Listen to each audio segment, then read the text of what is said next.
ito na nga po guys, kaabang-abang ang mangyayari sa May 7.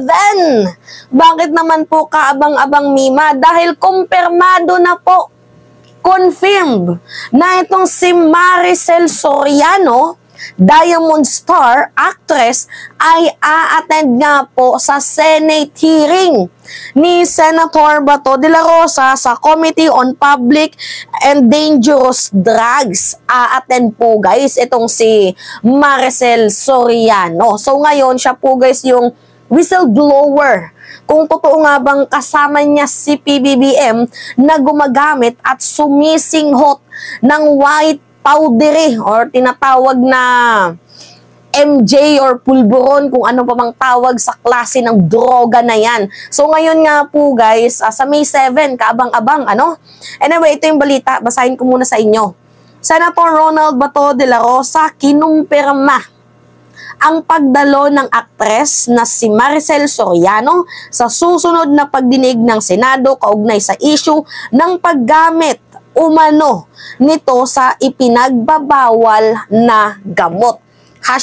#PedeaLeaks. Ewan ko din dito kay Maricel Soriano bakit hinayaan niya na bumaba ang kanyang level sa sa ganitong ginagawa sa actually guys, itong si Maricel Soriano, matagal nang nananahimik yan. 'Di ba?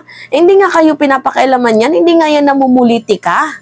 'Di ba? So ginamit talaga nga naman, oo, dinamay ni Maharlika sa kanyang katarantaduhan itong si Maricel Soriano. Ganito kasi yan guys, yung Senate hearing ni Bato de la Rosa, hindi naman talaga yan papayagan ni Senate President Juan Miguel Zubiri kung about lang talaga kung nag-a-addict itong si PBBM.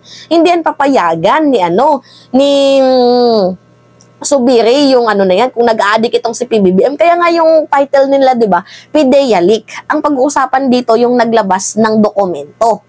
'Di ba? Kasi hindi naman papayagan ni Senate President na ipapa-Senate probe itong si PBBM dahil nga daw addict. Yun, hindi yun papayag guys, kasi first of all, hindi naman po totoo yung pedeyang document na inilalabas, ipinapakitang source ni Maharlika. So ngayon nga po guys, ginamit ni Senator Bato de la Rosa itong drug haul sa Batangas, yung 13.3 billion na nazis sa Batangas. Pero kung makikita nyo guys, actually lahat naman ata kayo nakapansin, siguro 20 minutes lang yung usapan doon sa na yun, sa drug haul. Diba? Tapos na.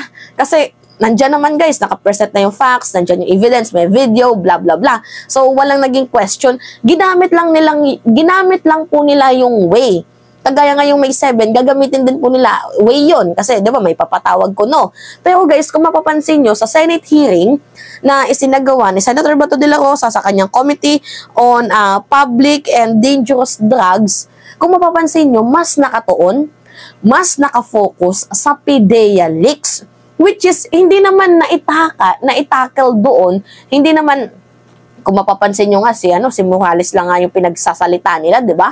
Yung Pedea pinatahimik lang ni Bato de la Rosa. At halata nyo naman po guys na nagsisinungaling itong si Morales. Biruin nyo guys, yung informant hindi niya kilala. 'Di ba? Senate inquiry yan, dapat ipasabkina nyo yung informant. Bakit sinabi ni tawag dito ni Morales na hindi niya kilala yung informant, siya yung nandoon, no? 'Di ba? Ang daming pagsisinungaling na actually ginawa ni Morales. Ang problema nga lang dito, pag alam ni Bato de la Rosa na medyo tagilid tayo dito, nililihis agad ni Bato de la Rosa ang topic. Tapos sasabihin niya pa na hindi ako maniniwala na hindi totoo ang inilabas sa dokumento kasi may puncher may butas daw ng puncher. Kung walang butas ng puncher, peke daw. Ibig sabihin, ganito guys, kabupuls, 'di ba, kaunggang-ungga itong si Bato de la Rosa na kapag ang dokumento fake man yan sa hindi, basta mayroong puncher, butas ng puncher, 'di ba? Maniniwala siya kasi may butas daw po ng puncher. Kung yung puncher na yun, ipangbutas ko sa ulo mong hinayupa ka, 'di ba? Nakaka-stress ng kipailabo.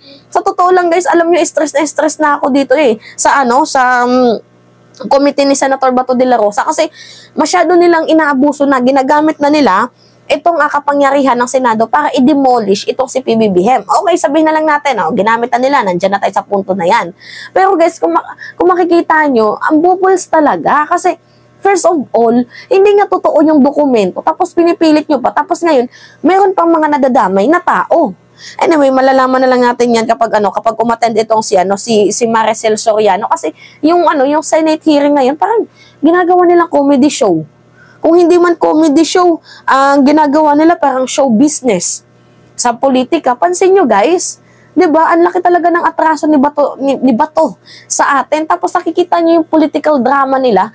Ang ganda ng pagkaka-organize. Ang problema nga lang, medyo nahalata. Hindi nila na-elaborate, 'di ba? Na-addict nga itong si PBBM. So, sino ba naman ang hindi maiinis dito? Biruin nyo. Ewan ko dito kasi kay Maricel Soriano, ba't niya ito pinatulan? Pero sa totoo lang, guys, okay, malalaman natin, abang-abang, sa May 7, kung totoo nga ba talaga na itong si PBBM ay nag-aadik-adik. Para sa akin, guys, kung nag-aadik-adik itong si PBBM, di matagal na yung patay. Kasi isa na lang yung kidney niyan, eh. Isa na lang yung kidney ng tao, tapos ngayon gagawin niyo pang addict.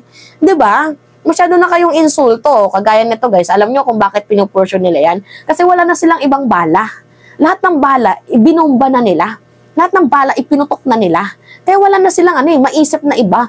So last na lang nila to. I think, para sa akin, huling alas na nila to yung ipa-Senate probe. Kasi guys, bakit nga ba ipapa-Senate probe? So hindi naman to about sa PDEA leaks. Gusto talaga nilang i-show up na itong si PBBM ay addict. Gusto nilang i-demolish. Diba? Bakit ka nagpa-Senate probe? O para malaman natin kung addict ba ang presidente o hindi.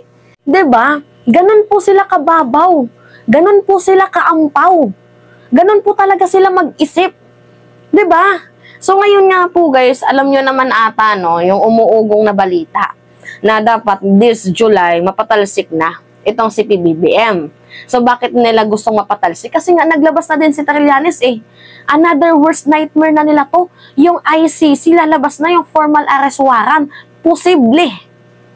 Baka lumabas ng formal arrest warrant sa July. So that talagang na sila eh. Double time na sila. Workaholic na sila. Kung ano pa man ang pwedeng mai-issue, ano pa man yung pwedeng makasira kay PBBM, ginagawa na nila kasi gusto na nilang mapatalsik si President Marcos. Diba doon pa lang sa point na dapat pababain sa pwesto kasi may presidente tayong adik. Yan na lang po guys yung pinakahuling alas nila. Diba kasi hindi naman nag-click sa Codita. Hindi din naman sila nag-click sa withdrawal of support. Hindi din nag-click sa separation of Mindanao. Dito na lang sa pagiging addict. 'Di ba sa pulboronic video, pulboronic issue. Pero yung totoo dito guys, sino ba yung Lord of all the drug lords ng Southern Mindanao? 'Di ba si Digong, bakit hindi niyo ipa-Senate probe? 'Di ba? Kaya nga guys, sinasabi ko sa inyo, it is a mind conditioning. Magaling silang maglaro sa politika. Yung galit-galitan ng mga DDS kay Bato, another political drama. Kaya wag kayong magpapauto. Wag kayong magpapalinlang. 'Di ba? Peking dokumento, ginawa nilang issue. See? Ngayon nga lang ako nakakita nang nandiyan na mismo yung PDEA, hinalungkat na nila, wala silang nakitang record ni PBBM na nag-a-addict, tapos papaniwalaan yung sinabi ni Morales because of puncher. Sinasabi ko sa inyo guys, meron po talagang lakad sa likod ng mga ito. Meron po talagang mga karga yung mga yan. Merong reason kung bakit nila sinisiraan. Merong merong mga political game plan niyang mga yan. Merong sacrificial lamb, merong mga way, lahat gagawin nila guys. Hindi nga din sila nagtagumpay dito sa sa People Power Revolution. The third, hindi sila nagtagumpay. So umiisip talaga sila guys ng paraan. Kung sa business pa, kailangan mong dumaan ng napakaraming business bago mo malaman yung yung gusto mo, yung dream mo, 'di ba? Kailangan mong dumaan sa business na madami para malaman mo kung ano nga ba yung fitted na business sa'yo. Ganito din yung ginagawa nila. Inaaral nila bawat issue, inaaral nila ng mga bawat pakulo nila kung alin yung magkiklik. Ang nag-click lang naman dito yung pulboronic. Pinatulan nila, ginamit nila ang Senate. Tapos ito na guys, nagkakaroon na ng Senate probe, nagkakaroon na ng hearing. 'Di ba? Pansin niyo yung mga panggagansyo ng mga diputang 'yan. 'Di ba? Nakaka-stress. Anyway, Abangan na lang natin to, kung ano nga ba yung mangyayari. So, it's me again guys, si Mima Alicia nyo, at nagbabalik ulit para sa ating panibagong video.